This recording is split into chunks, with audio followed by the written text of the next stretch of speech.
Hi எல்லோரும் எப்படி இருக்கீங்க? இன்றைக்கி மண்டே மார்னிங் வீக்கெண்டோட ஸ்டார்டிங்னாலே கொஞ்சம் பரபரப்பாக தான் இருக்கும். எனக்கும் அதே மாதிரி தான் இருந்துச்சு. பெரியவங்களுக்கு 7:45க்கு ஸ்கூலுங்கிறனால பிரேக்ஃபாஸ்ட் மட்டும் சாப்பிட்டு கிளம்பிட்டாங்க.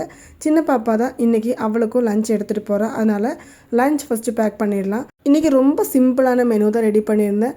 சின்னவங்க சாப்பிட்றது கொஞ்சம் ஸ்லோவாக தான் சாப்பிடுவாங்க. அதனால் கொஞ்சமாக தான் ஆக்கி கொடுக்கணும். இல்லாமல் இருந்தால் கண்டிப்பாக அது ரிட்டன் வந்துடும்.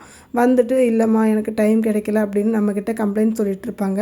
அதனால் கொஞ்சமாக அவங்களுக்கு ஆக்கிட்டேன். நம்ம இன்றைக்கி எக்கு கிரேவி தான் வச்சுருந்தேங்க. முட்டை நம்ம இந்த சப்பாத்திக்கெல்லாம் எப்படி பண்ணுவோம் அதே மாதிரி கிரேவி நல்லாயிருக்கும் சாதத்துக்கும். அதனால் 2 பேர்த்துக்குமே அதே குழம்பு தான் கொடுத்தேன். அதே மாதிரி நம்ம இன்றைக்கி பொரியலை கோவைக்காய் பொரியல் தான் பண்ணியிருந்தேன். சின்னவங்களுக்கு அது ரொம்ப பிடிக்காது. ஆனால் பெரியவங்க கொடுத்து விட்டது கண்டிப்பாக சாப்பிட்டு வருவாள். அவள் ரிட்டன் எப்போவுமே கொண்டு வர மாட்டாள். அதனால் அவளுக்கு மட்டும் இன்றைக்கி கோவைக்காய் பொரியல் ஆக்கிட்டேன். ஊறுகாய் இன்றைக்கி பாப்பாவுக்கு ஆக்கலை.